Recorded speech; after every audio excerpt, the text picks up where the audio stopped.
Μέχρι δηλαδή στο σημείο που έχω φτάσει να σε εξαπατούν, να σε κλέβουνε και να λες και ευχαριστώ. Ναι. Πόσες φορές δεν έχεις φτάσει με κάποιους στο αμήν και πριν κάποιος αποφασίσει πόσο θα σε σέβεται, σε τεστάρει, σε σκανάρει. Όχι συνειδητά, το κάνει το νευρικό του σύστημα, αυτόματα, ακαριέα, πριν καν ανοίξει το στόμα του. Σε λιγότερο από 3 δευτερόλεπτα έχει αποφασίσει ένα από τα 3. Ή θα σε σεβαστεί, ή θα σε αγνοήσει, ή θα σε πατήσει κάτω σαν χταπόδι. Και σήμερα θα σου δείξω τα 5 τεστ που κάνουν οι άνθρωποι χωρίς να το καταλαβαίνουν και το πιο τρομακτικό, τα κάνεις κι εσύ, τα κάνω κι εγώ. Η διαφορά είναι μία. Αυτοί που γνωρίζουν τους κανόνες του παιχνιδιού παίζουν διαφορετικά. Όταν τελειώσει αυτό το βίντεο θα τα αναγνωρίζεις σε πραγματικό χρόνο και θα μπορείς οι αντιδράσεις σου να σε στηρίζουν αντί να σε μπλοκάρουν. Είμαι η Αγνή Μαριακάκη και είμαι ψυχολόγος και αν σε ενδιαφέρει η κατανόηση των ανθρώπων, κάνε εγγραφή, μου δίνει μεγάλη ενθάρρυνση αυτό. Αυτά τα τεστ δεν έχουν ερωτήσεις, δεν έχουν σωστές και λάθος απαντήσεις γραμμένες κάπου. Έχουν μόνο τις αντιδράσεις σου και να το πρώτο τεστ, το τεστ της εντολής. Κάποιος έρχεται και σου λέει «Κάνε μου αυτό» ή «Πες του τάδε να έρθει, φέρ μου ένα καφέ, φωτοτίμησέ μου το τάδε» ή «Στείλε μου το αρχείο», χωρίς να σε ρωτήσει μπορείς, χωρίς ένα παρακαλώ, χωρίς καμία ερώτηση αν είσαι διαθέσιμος, αν έχεις χρόνο, αν σε βολεύει.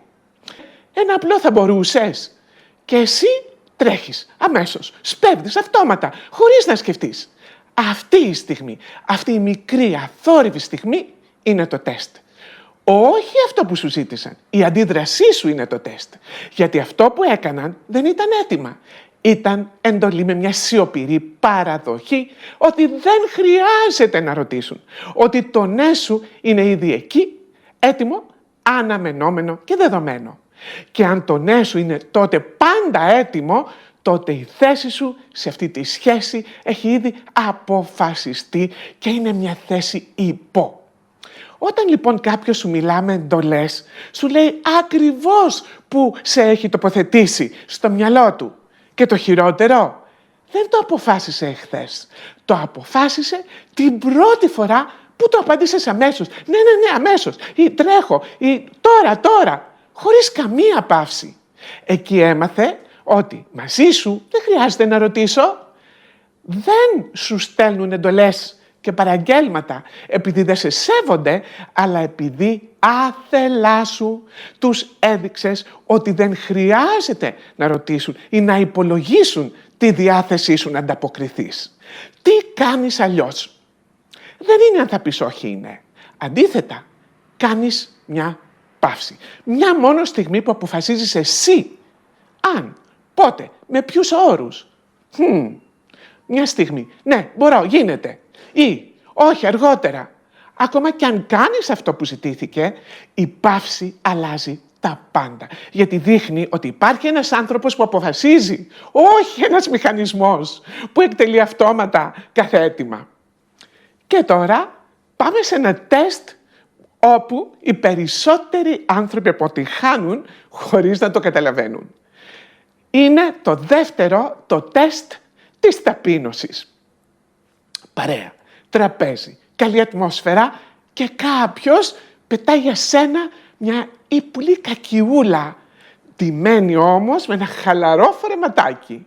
Ας πούμε, παράδειγμα, «Αχ, η Μέρη δεν τα καταλαβαίνει μωρέ αυτά». Και θυμάμαι μια φορά που μου πέταξε γελώντας μία με κακία όμως στα μάτια της, «Εσύ Αγνή, είσαι φοβερή μαγείρισα. Πετυχαίνεις το βραστό αυγό τέλεια».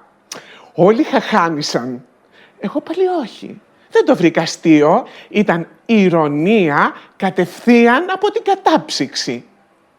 Ή σου λέει λοιπόν μια φίλη, σαν δασκαλίτσα ντύθηκε σήμερα. Αλλά το μαλάκι σου καλό. Γελάει. Και εσύ γελάς. Ναι, όχι γιατί ήταν αστείο, αλλά γιατί φοβάσαι να χαλάσεις την ατμόσφαιρα. Μόλις υπέγραψες, χωρίς να πιάσεις στυλό, υπέγραψες την άδεια να συνεχίζουν να εκτονώνουν πάνω σου την κακία και τα νεύρα τους. Γιατί τώρα ξέρουν, αυτή δεν αντιδρά, με αυτήν μπορούμε. Και την επόμενη φορά το σχόλιο θα είναι λίγο πιο τολμηρό, γιατί το προηγούμενο πέρασε το τεστ τους. Σκέψου το σαν το νερό και την τρύπα στον τοίχο. Η πρώτη σταγόνα δεν κάνει τίποτα. Αλλά αν δεν βουλώσεις την τρύπα, σε λίγο δεν θα έχεις καν τοίχο. Τι κάνεις αλλιώς? Σταματάς, παύση, κοιτάς και λες ήρεμα, χωρίς χαμόγελο. Αυτό δεν μου αρέσει. 4 λέξεις είναι. Αυτό δεν μου αρέσει και συνεχίζεις κανονικά. Η σιωπή που θα ακολουθήσει δεν θα είναι η δική σου. Και μεγαλώνει την παρουσία σου στο δωμάτιο. Εγώ βέβαια το παράκανα και σε εκείνη που μου είπε για το αυγό απάντησα. Κοίταξε να μαγειρεύεις εσύ καλά, γιατί θα έρχομαι στο σπίτι σου να τρώγω και θέλω να με ρωτάς και από την προηγούμενη μάλιστα αν θα μου αρέσει το μενού. Και τότε γέλασε και αυτή αμήχανα. Το τεστ 3 είναι το τεστ της απολογητικής γλώσσας. Και είναι το τεστ που είναι διαφορετικό από όλα τα άλλα, γιατί σε εκθέτει πριν καν πουν κάτι οι άλλοι. Μπαίνεις στην καφετέρια και ρωτάς «Sorry, είναι άδεια η θέση δίπλα σου». «Γιατί sorry? Ποιον αδίκησες? Τι κακό έκανες? Η θέση είναι κενή σε δημόσιο χώρο και εσύ ζητάς συγγνώμη που θα καθίσεις στην άδεια θέση». Ή είσαι σε μια συνάντηση και λες «Μπορώ να ρωτήσω κάτι?» «Όχι, έχω μια ερώτηση», θα πεις. Ή τηλεφωνάς και λες «Συγγνώμη που σε παίρνω». Η παρεξήγηση εδώ είναι τερατώδης και εννοώ ότι αυτή η γλώσσα δεν είναι ευγένεια, είναι ανακοίνωση. Ανακοινώνω προς πάντας ότι δεν είμαι σίγουρη ότι αξίζω το χώρο που πιάνω εδώ μέσα. Και συγγνώμη και που υπάρχω. Οι άλλοι ασυνείδητα το παίρνουν βέβαια το μήνυμα, το νευρικό του σύστημα το καταγράφει αμέσως και το επιβεβαιώνουν. Εσύ δε μετά ψάχνεσαι γιατί σε γράφουν. Σκέψου το κάπως έτσι. Αν ένας δικηγόρος μπει σε δικαστήριο και πει «Συγγνώμη, θα ήθελα, αν είναι εντάξει, να παρουσιάσω, αν έχετε χρόνο βέβαια, την υπόθεση του πελάτη μου». Έχει ήδη χάσει βέβαια πριν πει μια λέξη για την υπόθεση. Το sorry πριν την ερώτηση δεν είναι ευγένεια. Είναι δήλωση ανασφάλειας. Δεν είμαι σίγουρη ότι αξίζω να ρωτήσω ή να ζητήσω κάτι. Τι αλλάζεις λοιπόν εδώ? Όχι να γίνεις αγενής, να γίνεις ουδέτερος. Μπορώ να καθίσω εδώ, χωρίς sorry. Έχεις 1 λεπτό, χωρίς συγγνώμη. Θέλω να ρωτήσω κάτι. Μπορώ, χωρίς την συγγνώμη. Χωρίς να ζητάς άδεια να μιλήσεις. Η ευγένεια είναι στον τόνο, όχι στις αιτήσεις συγγνώμης. Το τεστ 4, το τεστ της διακοπής. Μιλάς. Είσαι στη μέση μιας πρότασης και κάποιος σε κόβει. Μπαίνει πάνω σου. Αρπάζει τη συζήτηση, λέει αυτό που θέλει και εσύ σταματάς. Ίσως να λες και ναι, συγγνώμη, συνέχισε. Ή πολύ απλά σωπαίνεις. Μπορεί και να προσπαθείς να ξαναμπείς, αλλά δεν το τολμάς. Αυτή η στιγμή, αυτή η μικρή υποχώρηση είναι η απάντησή σου στο τεστ. Γιατί η διακοπή δεν ήταν ατύχημα, ήταν συνειδητά ή όχι μια κίνηση εξουσίας. Ο εγκέφαλός μας διακόπτει αυτούς που νιώθει ότι έχουν λιγότερη βαρύτητα. Ποτέ δεν διακόπτεις τον αρχηγό στη μέση της πρότασής του. Ποτέ δεν κόβεις αυτόν που φοβάσαι στη μέση της πρότασής του. Διακόπτεις αυτόν που ξέρεις ότι θα ανεχτεί ή θα υποχωρήσει. Σκέψου το έτσι. Η φωνή σου στη μέση μιας πρότασης είναι σαν να οδηγείς έναν δρόμο. Αν κάθε φορά που έρχεται ένα αυτοκίνητο από πίσω σου, εσύ πετιέσαι στην άκρη, σε λίγο θα είσαι μόνιμα στην άκρη και θα σε προσπερνάνε όλοι. Δεν σε διακόπτουν επειδή αυτό που λες δεν αξίζει, αλλά επειδή τους έχεις εκπαιδεύσει ότι έχουν δικαίωμα προτεραιότητας όταν μιλάνε και μιλάς κι εσύ. Τι κάνεις αλλιώς εδώ? Δεν σταματάς, συνεχίζεις ήρεμα.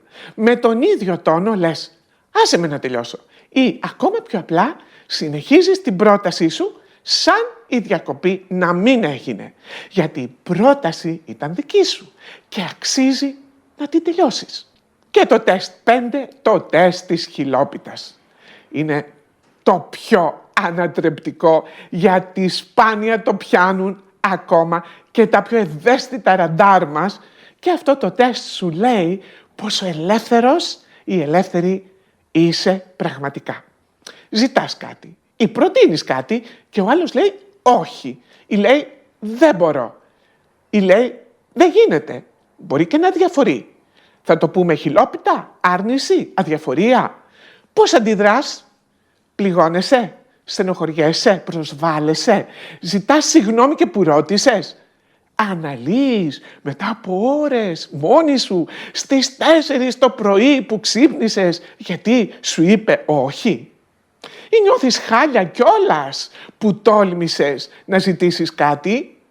Αυτή σου η αντίδραση είναι η πληροφορία. Δείχνει πόσο το όχι του άλλου σε αναστατώνει. Σκέψου το έτσι, όταν ο σερβιτόρος σου πει «σήμερα δεν έχουμε σολομό», δεν αναστατώνεσαι, δεν αναλύεις, λες «εντάξει, τι άλλο υπάρχει εδώ» και συνεχίζεις. Πότε αναστατώνεσαι?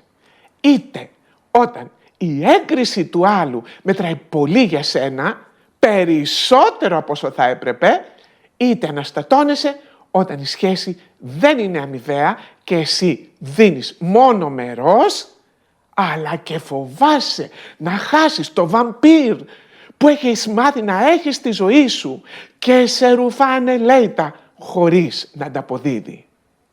Όταν λοιπόν το όχι κάποιου σε αναστατώνει, του δίνεις ασυνείδητα την εξουσία πάνω στη διάθεσή σου. Όταν οι άνθρωποι έχουν εύκολο το όχι τους απέναντί σου, τότε έχω να σου πω, δεν τους χρειάζεσαι στη ζωή σου και εδώ είναι η μεγάλη αλήθεια που κρύβεται πίσω από όλα τα τεστ που είδαμε σήμερα. Δεν σε πατάνε επειδή είναι δυνατοί. Σε πατάνε επειδή κάποια στιγμή έμαθαν ότι η γνώμη τους για σένα μετρά περισσότερο από τη γνώμη που έχεις εσύ για τον εαυτό σου. Τι αλλάζεις εδώ? Ασκείσαι να δέχεσαι το όχι σαν πληροφορία, είτε ότι δεν μπορεί, είτε ότι δεν θέλει να μπορεί. Και το μπαλάκι μετά στο γήπεδό σου. Αποφασίζεις, επιλέγεις, προχωράς με το άτομο ή το παρκάρεις. Η επιλογή είναι καθαρά δική σου, ψύχραιμα, με γνώμονα του τι σε στηρίζει. Είδαμε 5 τεστ και ξέρεις τι έχουν όλα κοινό. Γίνονται σιωπηλά, ακαριέα, μέσα σε καθημερινές στιγμές που δεν τις προσέχεις. Και η απάντησή σου σε καθένα από αυτά δεν αποκαλύπτει τι είσαι, αποκαλύπτει τι πιστεύεις για τον εαυτό σου. Θα σου πω και ένα έκτο τεστ και είναι πολύ προσωπικό. Στα πρώτα μου χρόνια, πριν δουλέψω πολύ με τον εαυτό μου, η αγαπημένη μου φράση ήταν «Δεν πειράζει. Δεν πειράζει που άργησες, δεν πειράζει που με διέκοψες, δεν πειράζει που ξέχασες το ραντεβού μας, δεν πειράζει που ξέχασες να γυρίσεις τα δανεικά». Δικαιολογούσα κάθε συναισθηματική παραμέληση. Νόμιζα ότι έτσι γινόμουν συμπαθής, ότι η μακροθυμία μου ήταν αρετή. Όμως, αντίθετα, τους εκπαίδευα να με παραμελούν. Όταν αυτό άλλαξε, όταν σταμάτησα να λέω «δεν πειράζει», για πράγματα που όντως πείραζαν, τους έχασα. Όλους αυτούς. Αλλά όχι. Δεν είναι αυτή η σωστή λέξη. Όλοι αυτοί με έχασαν και δεν κοίταξα ποτέ πίσω. Τα τεστ δεν είναι το πρόβλημα, η απαντήση σου είναι μόνο η διάγνωση. Και η διάγνωση είναι το σημείο εκκίνησης, γιατί αυτό που βλέπεις, που κατανοείς, μπορείς και να το αλλάξεις. Θέλω να κάνεις ένα πράγμα τώρα. Γράψε στα σχόλια ποιο τεστ σε ακούμπησε περισσότερο και με κεφαλαία γράψε τη φράση που θέλεις στη ζωή σου. Τη φράση «Είμαι εδώ για μένα πριν να είμαι εδώ για τους άλλους». Γράψε μου την στα σχόλια, μόνο αυτή τη φράση, τίποτα άλλο. Γιατί η στιγμή που τη γράφεις, που τη βλέπεις και γραμμένη έξω από σένα, με τα μάτια σου, είναι η στιγμή που αρχίζει να χτίζει τη δύναμή σου μέσα σου.